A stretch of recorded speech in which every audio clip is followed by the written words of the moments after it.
Chapter 34. Petrov's eyes narrowed to dangerous slits as a voice slid down the line. Ivan, we agreed to hold off, maintain focus. A fix should be the priority. This will cause distraction and... We're confident you can maintain Don's focus, came the firm response down the line. Petrov's jaw firmed. It was unhelpful to say the least, but the low instruction was persistent. I trust you'll take care of it. Xanders signed off on this? You have till the end of the week. With that, the line went dead. Rage flickered across Petrov's face, fist tightening around the phone. It was a power play, no doubt about it. The rest of the family could smell blood in the water. Order had to be restored before the fools tore the entire syndicate apart, divided themselves to the point of insignificance. Easily done now, given Velda's timely alliance and possession of the ledger. If he could just get to Xander, convince him to abstain until after he'd cleaned up this mess, he could perhaps save Ivan and prevent internal fractures weakening them further. Their timing couldn't be worse. His phone bleeped with the coordinates for the mercenaries' trace. It was a step closer. His gaze shuddered, giving it some thought before forwarding on the location to his boys. See what you find. Right now, he had to get to Xander. Asterisk. In their small London basement, beneath the troubles and craziness of the world, Grace could see Alessandro pull himself out of bed, only to smile back at Annika. I'll make time later, promise. He grabbed his laptop as Annika gave a whimsical smile, hoping it hid her wounded pride that bled out. The idea of being someone's chore on a never-ending list was a challenging dynamic to spin, even for her wildly romantic imagination. He was right, of course, she mused, picking at her nails. They had lots to do, lots of important, technical things to focus on.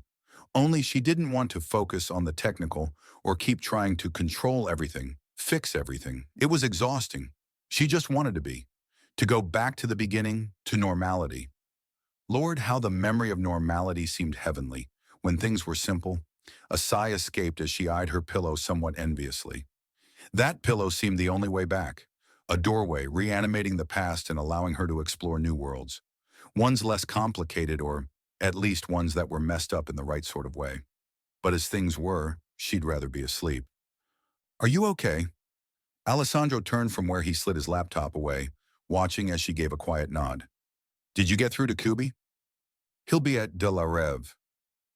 Of all the things to survive the troubles, brothels. Annika's mouth twisted disapprovingly. I'll warn him when he gets in. Now isn't the time to be taking chances. Not if Petrov really is back in town. Men. She'd never had a one-night stand, let alone been able to imagine herself with a complete stranger you paid to. Well, it just seemed wrong, on every level. Alessandro sobered. Not all of us are like that. His mouth firmed. Even if we're never around. Her fingers ran through his hair as he bent to kiss her goodbye. Won't be long. I'll tell Velda you say hi. Annika pulled a face. Don't wind her up so early. With that, the door swung shut, and Annika stared at the foot of her broken bed where it overlooked the rest of the dilapidated studio. Her incredibly high-functioning twin running through her head like a regular Natasha Romanoff. And living proof that exercise doesn't make you happy, she surmised with a firm, silent nod before eyeing her own skinny frame. Both Velda and exercise simply made everything else seem easier in comparison. Flipping her laptop closed, she noticed Alessandro had left his phone. He'd be back for it later, no doubt. Rolling out of bed, she threw on an oversized jumper, even though she'd brought Velda together with Alessandro's team and handed them the alliance with the SMC, exposing Petrov's Achilles heel. Velda kept her at arm's length, her mouth scrunched aside, recalling the look her sister gave when they crossed paths, like eyeing a grenade. She winced. Velda had managed to forgive Alessandro. So why not her? She pottered through to the kitchenette, which consisted of 2 cupboards, a rusted tap, and a travel kettle, where she poured herself some pro-neutrino before chipping away at the rock of coffee at the bottom of an old tin. Pro-neutrino was all there was to eat, breakfast, lunch, and dinner. The gray powder meals were tasteless but nutritious and filling. Annika picked up a cup and scowled at her hand where it trembled. Blasted thing. She shook it out. It did that from time to time, since she was about 11. With her other hand to steady the cup, she sipped at the warm coffee, and her thoughts drifted off on the exotic aroma before returning to Inter. Since their alliance with the SMC, they'd managed to set up decentralized bases across the city.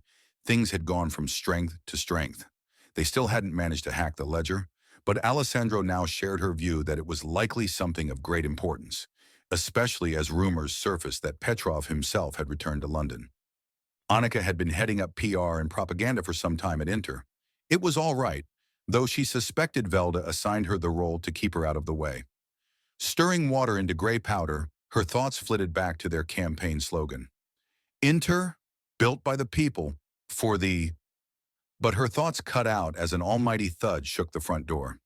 Inching back toward the bathroom, elbow knocking over the box of Proneutrino, she saw the door fly off its hinges where it gave way to a giant of a man, face bruised and bloodied, closely followed by another. Breakfast clattering to the floor, she dashed to the bathroom, flicking a slim barrel bolt across and toppling a storage unit to wedge it shut. It was just as well as the bolt bent and buckled where they rammed the door. Popping open the narrow basement window, she scrambled up, hearing the door give way as she slid out onto the dusty sidewalk, only to be yanked off her feet. Skinny frame dangling in the air, she glared back at the second giant who must have double-backed. His breath blew back her red curls. "Velda!" he boomed, somewhat triumphantly. She couldn't help the laugh that escaped. "You're the first to make that mistake.